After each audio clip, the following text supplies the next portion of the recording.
Un bonbon. Un bonbon. Ça, c'est lundi. Hein. Depuis ce matin, 8h, l'acteur Gérard Depardieu a été placé en garde à vue dans les locaux de la police judiciaire où il va être entendu sur des accusations d'agression sexuelle portées par 2 femmes.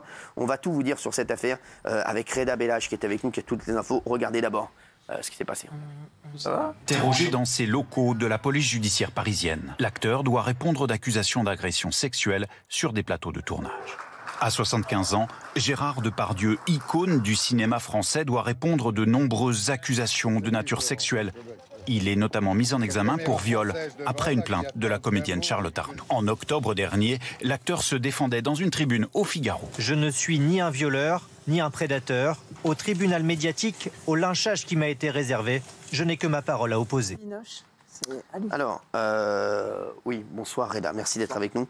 On était ensemble hier soir, on se retrouve ce matin. Oui. Ne croyez pas qu'on a passé la nuit ensemble, bien entendu. Ce sera un raccourci beaucoup trop rapide et bien sûr, qui n'est pas... Oui, il était avec moi dans Face à nous. Oui, je sais, si vous regardez là. Ah oui, c'est vrai, vous étiez là. Il a dit si vous me regardez. Et vous, ça va la vous regardez l'émission. Écoutez, je vais vous dire, elle n'était pas très présente. Excusez-moi, c'est pas sa meilleure émission. Merci Reda d'être avec nous. Pourquoi Gérard Depardieu Pourquoi Gérard Depardieu a-t-il été mis en examen ce matin? Oui, bah, écoutez, il y a 2 plaintes qui ont été déposées. D'accord. Par 2 dames et il s'est présenté, il a été convoqué dans nos locaux au sein de la police judiciaire vers Montparnasse et il a été placé en garde à vue, auditionné, il y a eu des confrontations, il est convoqué en octobre pour passer devant un juge et s'expliquer par rapport à son affaire. Gilles. Il sera jugé effectivement, c'est la dernière info là, dans 6 mois.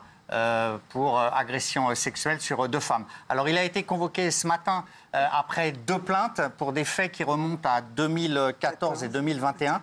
En fait, 2014, c'était sur un tournage avec Jean-Pierre Mocky d'un moyen métrage. C'est une assistante de 24 ans qui avait raconté qu'elle avait subi des Elle avait 24 ans au moment des faits. Oui. Elle avait 24 ans au moment des faits, qu'elle avait subi des attouchements, notamment chez lui, lors d'une réunion préparatoire au tournage du film. Et ces faits ont été réitérés lors du tournage en Maine-et-Loire. Voilà, donc elle a porté plainte. Et il y a une deuxième plaignante pour des faits qui datent de 2021 sur le film de Jean Becker, Les Volets Verts. Et là, cette deuxième plaignante, donc c'est une décoratrice qui a 53 ans au moment des faits et qui décrit des scènes au moment où Gérard Depardieu, elle passe devant lui, il l'agrippe. Alors on va revenir sur les 2 plaignantes. Oui. La plaignante, la décoratrice, mère de famille de 53 ans, dit un jour, alors qu'il est assis dans un couloir, il agrippe la plaignante de l'équipe avec ses jambes et la bloque entre ses cuisses, raconte-t-elle. Il la touche sur la taille, les seins et les fesses et lui tient notamment les propos suivants, toujours selon son récit. Je vais t'en planter mon gros parasol voilà, vous avez compris. Oui. Elle décrit en fait une force phénoménale. Elle se sent prise comme dans un piège à loup. Et c'est vrai qu'il faut quelqu'un pour à ce moment-là séparer cette plaignante de Gérard Depardieu. Voilà. Et ensuite... Il se sera ensuite excusé après une demande... Voilà. Et ensuite, elle explique qu'il l'a insulté, je ne sais pas si je peux dire le mot, il l'a traité de salope, selon elle, tout au long de la suite du tournage. Voilà. Donc elle réitère ses accusations de propos outrageants. La deuxième plaignante, la plainte a été déposée donc, le 9 janvier 2024 dans un commissariat de Paris pour agression sexuelle sur une personne vulnérable par personne abusant de l'autorité et de sa fonction. Les faits remonteraient à mars 2014. La jeune femme qui souhaite rester anonyme dénonce notamment ses paluches partout sur son corps et les mots indécents de l'acteur sur le plateau. L'acteur a recroisé l'assistante et aurait renouvelé, toujours selon son récit, ses attouchements sur les parties intimes et formulé des propositions sexuelles explicites. Ça recommence sur le tournage, effectivement, comme vous l'avez dit. Et à ce moment-là, la production, les équipes vont s'émouvoir de ce qui se passe. Et ils vont dire à Gérard Depardieu, il faut vous excuser. Et d'après les témoins, d'après les récits, il s'excuse, mais à demi-mot. Genre, puisqu'il faut m'excuser, je vais m'excuser. Voilà, donc ça... Alors, justement, que dit le camp de Gérard Depardieu? Parce qu'il y a eu des news. Alors, il sera jugé donc, en octobre 2024 pour des agressions sexuelles. Gérard Depardieu, parce que j'ai les infos là. Absolument. Que je les ai. Vous les avez ou bien il faut que je les donne? Oui, oui, absolument. Oui, il sera jugé pour agression sexuelle sur 2 femmes. Alors, ce qu'on ne sait pas encore, Cyril, c'est qu'a priori, selon nos informations, il sera jugé pour agression sexuelle sur 2 femmes concernant le tournage des Volets Verts. C'est ça qu'il faut déterminer. Ça voudrait dire que la première plaignante, peut-être, la plainte n'a pas eu de suite, mais il y aurait une autre plaignante sur les volets verts. Voilà, c'est ça qui est intéressant. Il sera L'avocat jugé- Gérard Depardieu affirme que la garde à vue de l'acteur est terminée. Il a quitté le commissariat. Il conteste toutes les accusations portées contre lui. C'est important de le dire. Absolument, la ligne de défense n'a pas changé, ni de Gérard Depardieu, ni de ses avocats, depuis la lettre qu'il avait écrite en 2023 au Figaro, disant qu'il contestait toutes les informations. Il reste sur cette position. Je n'ai jamais abusé une femme, voilà, je ne suis pas un prédateur, etc. Il reste sur la contestation absolue et formelle de l'ensemble des accusations portées contre lui. Reda, d'autres infos Oui, après, il faut savoir que la difficulté à laquelle mes collègues d'investigation doivent faire face, c'est que c'est une personnalité. C'est-à-dire qu'il sait qu'il va être convoqué, normalement convoqué, et du coup, il a le temps de se préparer. Et c'est ce qui nous met en difficulté, parce que d'habitude, on a cet effet de surprise. On accueille plutôt les gens à froid plutôt qu'à chaud. C'est ça. Et du coup, voilà. Mais après, l'autre chose aussi, c'est quand même que vous vous retrouvez face... si vous vous mettez à la place de l'enquêteur, vous vous retrouvez face à un des plus grands acteurs français. Il faut arriver à prendre de la distance, il faut être impartial, et ça, c'est très compliqué.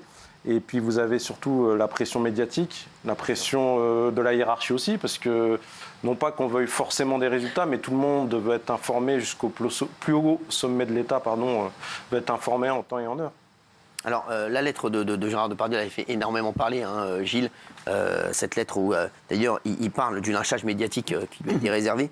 Il termine par au lynchage médiatique, au tribunal médiatique, au lynchage qui m'a été réservé. Je n'ai que ma parole à opposer. Dans cette lettre, qu'est-ce qu'il disait pour nos téléspectateurs ? Je ne suis ni un violeur ni un prédateur, je suis juste un homme, mais je suis aussi une femme qui chante, et qui chante une femme, Barbara. Il dit également que... je reprends. On dirait Yann Barthès à la commission. Une femme, il donne sa version des faits à propos d'une affaire. Une femme est venue chez moi une première fois, le pas léger. Il parle de l'affaire Charlotte Arnoult, pour laquelle il est mis en examen pour agression sexuelle et viol. Et d'ailleurs, il y a une info, je vous lis la lettre, et il y a une info sur cette affaire. Donc une femme est venue chez moi, elle dit aujourd'hui y avoir été violée, elle y est revenue une seconde fois. Il n'y a jamais eu entre nous ni contrainte, ni violence, ni protestation. Elle voulait chanter avec moi les chansons de Barbara au cirque d'hiver, je lui ai dit non. Elle a déposé plainte. Voilà, donc c'est sa version. Voilà. Et on a appris aujourd'hui, c'est le parquet qui vient de donner une information, que dans cette affaire, il y avait une instruction. Eh bien, les réquisitions ne sont pas encore données, mais l'affaire a été bouclée par les juges d'instruction. Ils donneront bientôt leurs réquisitions et on verra s'il y a une suite judiciaire à cette affaire. Voilà, exactement. l'affaire Charlotte Arnoult. Gérard Depardieu, là, aujourd'hui, Gilles et Reda, on a l'impression qu'il y a beaucoup de plaintes qui se succèdent. Beaucoup. Qu'est-ce qui risque de se passer alors ? Alors, il y a 5 plaintes encore. Il y a une plainte qui a été classée pour prescription. Il y a une plainte d'une journaliste espagnole, sur laquelle il y a une enquête. Et il y a effectivement l'affaire Charlotte Arnoult. Et puis ces 2 plaintes-là. Donc, on a l'impression qu'après l'accumulation de témoignages et de plaintes, il y a maintenant une suite judiciaire. C'est-à-dire qu'il sera jugé déjà là pour agression sexuelle.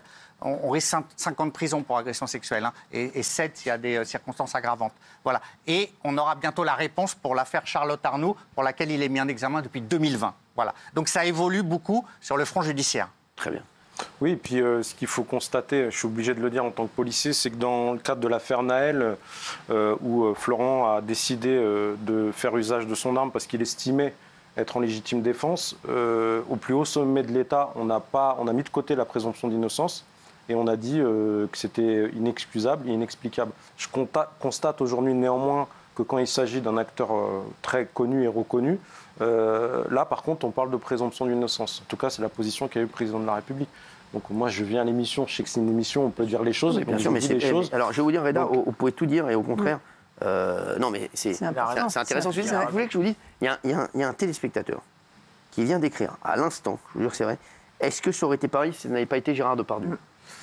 Alors, c'est pas forcément pareil, parce que c'est ce que j'expliquais, vous êtes toujours sous pression. Et puis à partir du moment où vous avez quand même le président de la République, non pas qui s'est exprimé sur le sujet et qui a parlé de la présomption d'innocence, il a raison, il a le droit. Donc la présomption d'innocence pour Gérard Depardieu, comme pour tout le monde. Oui, exactement. Voilà. Mais la problématique, c'est que moi, ce qui me dérange, ça a marqué les collègues, c'est que quand mon collègue, dans l'affaire Naël, on a voulu juger tout de suite le collègue, le président de la République, dans les 24-48 heures, a pris une position ferme, alors que normalement, ce n'est pas forcément dans ses prérogatives. Mais ce qui est bon de préciser, c'est que Gérard Depardieu, lui, il a le traitement de tout le monde.